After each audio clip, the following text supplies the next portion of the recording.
Hey there, JBLM. I'm Captain Casey Shutt-Hoblet, Brigade Physical Therapist for 1-2 Stryker BCT. As the weather gets nicer and we move towards doing collective unit PT, there's a few things I'll ask of you in order to maximize progress while reducing the risk of injury. Number one, always perform a good warm-up and cool down. Warming up helps get our bodies ready to work, and cooling down helps prevent excess soreness. Number two, alternate strength training and cardio 2 to 3 days per week. Finally, consider adding in 1 day of active recovery per week. This could be yoga, mobility work, hip and shoulder stability drills, or a low-intensity bodyweight circuit. Hi, I'm Peter Shamanik, a physical therapist from Madigan Army Medical Center. Today we're going to talk about returning to running and some things to consider. So as we return to running, we want to make sure that we're not increasing too fast too soon. So one way to think about that is not to increase more than 5 to 10% per week in our time or distance or speed. Another thing to consider is total training volume. So when we're looking at total training volume, we need to consider running plus rucking. So when we look at running plus rucking, we want to make sure that we are not increasing too fast too soon. So we know that if we do more than 20 miles per week of total training volume, we could be at risk for overuse injuries. Hi JBLM, I'm Captain Morgan, a physical therapist with 17th Field Artillery Brigade. And today I want to give you some tips for safely building back up your ruck marching mileage. Soldiers who haven't rucked in a month or more should start with a strict weight limit of 35 pounds or 20% of their body weight. And then they can build on this each ruck march by adding 5 pounds every time.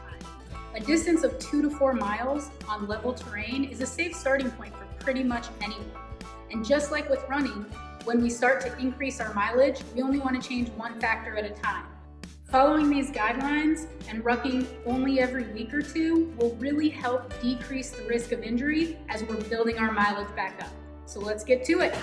Hi, I'm Captain Milky, physical therapist from 1-2 Stryker Brigade Combat Team. I'm here to talk to you guys about getting back in the gym and getting back into strength training. If you or your soldiers haven't been strength training over the past few months consistently, that's all right. We can actually regain a lot of our strength loss fairly quickly as long as we do it safely and the right way. First, let's worry about form. Don't worry so much about loading the bar, increasing intensity. You should use a lifting buddy, use a mirror to check that your form is correct.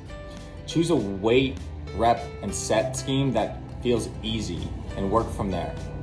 Progress safely by only increasing one of the following parameters: weights, sets, or reps. Do not attempt a 1 rep max from 2 months ago in your first week back in the gym. That's a setback waiting to happen.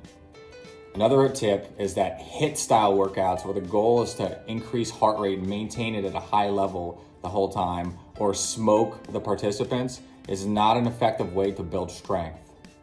Lastly, if you're sore for multiple days after a workout, you are overtraining and putting yourself at a higher risk of injury. So dial it down, give your body a chance to recover, and return with a lower intensity. Thanks. I am Captain Brunetti with 502nd MI Battalion. Let's take a moment to talk about rest and recovery. These are crucial to rebuilding fitness after any prolonged break, whether it's coronavirus related or just a long field training exercise. There are 2 components to rest and recovery you need to think about. The first component is making sure that you're hydrating, getting enough sleep, getting good nutrition while you're working out.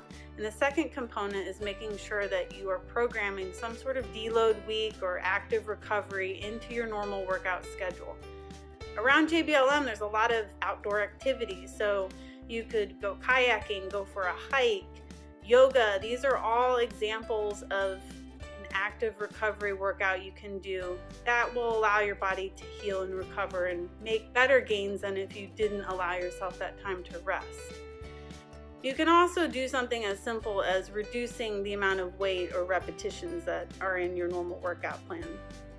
If your workout feels consistently really hard and you're sore all the time, then you're probably not allowing yourself enough recovery time.